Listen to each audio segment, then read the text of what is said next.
Sean Haney here with Real Agriculture and Real Ag Radio. We're at Farming Smarter in Lethbridge, Alberta, and right now we are joined by Hugh Beckie. Hugh, how's it going? Really good. I just got back from Perth. A lot warmer there than here. It is high 30s, so it was a bit of a climate shock coming back here. Okay, Hugh, so a lot of Canadians are very familiar with your work here. You worked with Ag Canada for quite a long time. What are you doing right now in Australia?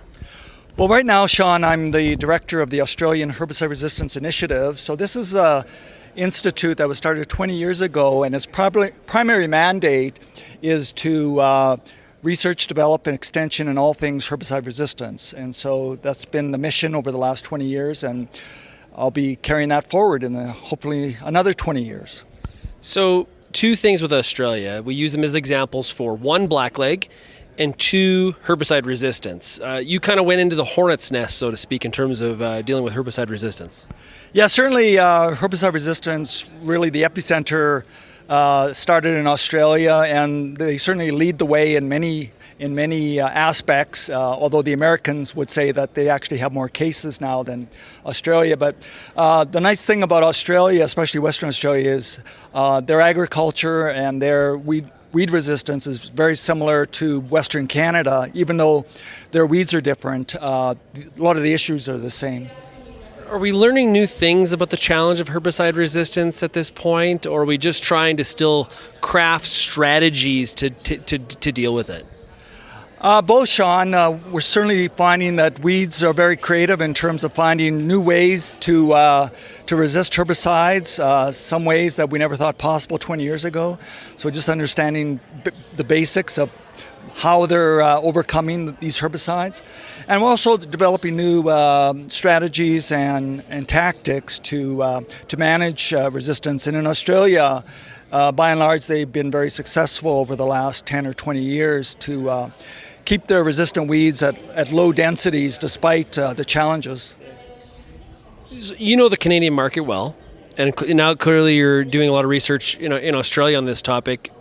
Are we naive in Canada to the path that we're on in terms of herbicide resistance? I don't think so, Sean. I think grower awareness, pretty well anywhere in the world, it's high in the developed countries. Growers know what scientists keep telling them to do, and then they'll decide on their own if that's going to fit, if that's going to work on their farm. And that's the same in Australia, although I do find Australia, they tend to adopt technology maybe a bit faster than elsewhere in the world, including Western Canada.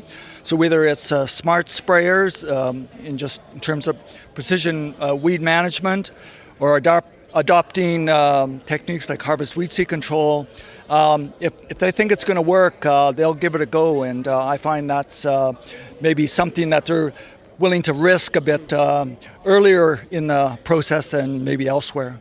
Well, we've all seen some of the videos of some of the seed destructors that are out there, but you mentioned, when I was at Agritechnica this past November, we're seeing a lot of companies working on robotic removal through even going back to like mechanical removal of weeds, along with, as you mentioned, spot spraying.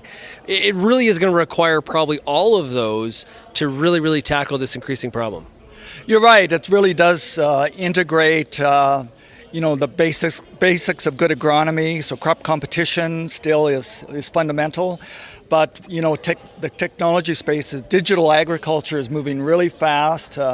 Robotics currently in horticulture, but we're seeing now autonomous vehicles working in the broad acre, 10,000 acre farms in Australia. And so, I think we're on a verge of a technological revolution in the terms of grower adoption. The technology's been around for a while, but I think we're getting to a point where things are coming together and that growers will be going up quickly, ramping up, adopting some of these techniques.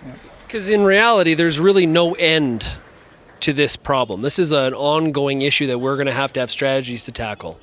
That's right. We can't just expect a new herbicide to come around the corner and save the day.